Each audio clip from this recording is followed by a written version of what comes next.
Bonjour à toutes et à tous, j'espère que vous allez bien. Je suis ravie de voir que les deux premières vidéos vous ont plu. Maintenant que l'on a regardé ensemble l'énergie vitale et les corps subtils, nous allons passer à un sujet qui me tient fortement à cœur. Ce sujet est les chakras. Dans cette vidéo, nous allons parler des 7 chakras principaux et dans d'autres vidéos, nous les reverrons plus en détail. Qu'est-ce qu'un chakra? Littéralement, le terme chakra est dérivé du langage sanskrit, qui signifie disque, roue ou encore tourbillon. Selon la philosophie bouddhiste, les chakras représentent des points chauds majeurs qui sont faits d'énergie circulaire le long de l'axe de notre corps. Ceux-ci s'équilibrent, se déséquilibrent et fluctuent naturellement au gré de notre état du jour. Notre énergie vitale et nos chakras sont influencés par nos pensées, nos émotions et nos actions au quotidien.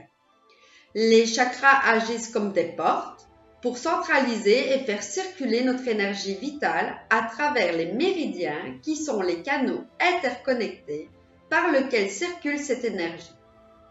La lignée indienne tantrique et le bouddhisme tibétain ont pleinement adopté le système des 7 chakras utilisés à ce jour. Il y a donc 7 chakras principaux, 3 dans la partie inférieure de notre corps, régulant nos caractéristiques physiques instinctives, et 4 dans le haut de notre corps pour nos capacités intellectuelles et spirituelles. Lorsque l'énergie se retrouve bloquée dans l'un ou tous vos chakras, cela peut souvent entraîner des maladies ou des absences. Donc, il est important de comprendre ce que représente chaque chakra et ce que vous pouvez faire pour leur offrir un soutien et maintenir la circulation des flux d'énergie. Le premier chakra est le chakra racine, de couleur rouge. Il se localise au niveau du coccyx et du périnée. Il permet l'enracinement à la terre. Il stimule l'ensemble du corps ainsi que les glandes génitales et surrénales, ainsi que le squelette, le sang et l'énergie globale. C'est le siège de la sécurité et de la maîtrise en rapport avec la famille, le foyer et l'argent. Pour le stimuler, je vous conseille les balades dans la nature et pourquoi pas le jardinage. Le mauvais équilibre de ce chakra entraîne les craintes, les peurs, un besoin de contrôle sur soi et sur les autres, et les troubles sexuels. Le chakra sacré se situe au niveau de 3 doigts sous le nombril. Sa couleur est orange. Il concerne les sentiments, l'ouverture, l'enthousiasme, l'intuition, le moi profond, les ambitions, les envies et la sexualité aussi. Il stimule la vessie, les intestins et les organes sexuels. Pour le stimuler, il suffit de prendre du plaisir dans ce que l'on entreprend. Le mauvais équilibre de ce chakra nous fera ressentir des difficultés à gérer les émotions et à exprimer ses sentiments. Le troisième chakra, qui est le chakra du plexus solaire, sa couleur est le jaune. Il se trouve au niveau du plexus solaire, au creux de l'estomac. Il est lié aux émotions et aux sentiments, comme le stress, la confiance en soi, l'affection, le courage et j'en passe bien d'autres. Il stimule le système digestif, le pancréas, les muscles, la vue et sans oublier le foie. L'action, la réalisation et l'optimisme sont d'excellents moyens pour stimuler ce chakra.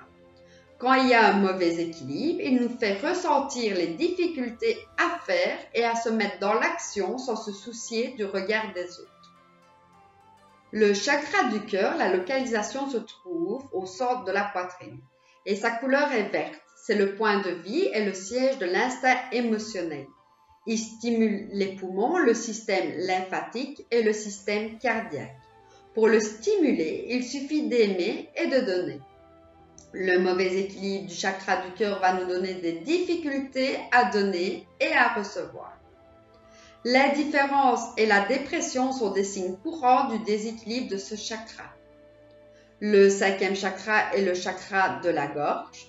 Sa couleur est bleue. Sa localisation se situe au niveau de la thyroïde. Il stimule la thyroïde, les glandes salivaires, la gorge, les vertèbres cervicales et les bronches. Il concerne la parole, la communication, les pensées et l'intuition.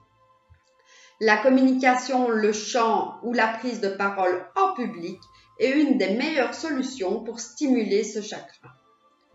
Un mauvais équilibre va nous faire prendre conscience des difficultés à s'exprimer clairement et pleinement. La timidité et les mensonges sont des signes d'un mauvais équilibre du chakra de la gorge. Le chakra du troisième œil est le sixième chakra. Sa couleur est indigo. Sa localisation se trouve au milieu du front, entre les deux yeux. Il gouverne les fonctions extrasensorielles, la clairvoyance, la perspicacité et la capacité de visualisation. Il stimule l'hypophyse, la glande pinéale, les sinus, les oreilles et les yeux. Pour le stimuler, il faut créer et suivre son intuition. Un mauvais équilibre va nous donner des difficultés à visualiser et nous allons être influençables. Nous allons voir le dernier des 7 chakras principaux, le chakra coronal. Sa couleur est le violet, sa localisation se trouve juste au sommet du crâne. C'est la connexion à la source, le sentiment d'appartenir au grand tout. Il stimule le cerveau, le système nerveux et les yeux. La méditation et la prière sont de très bons stimulateurs. Un mauvais équilibre va nous donner le mental trop envahissant et la peur de la mort.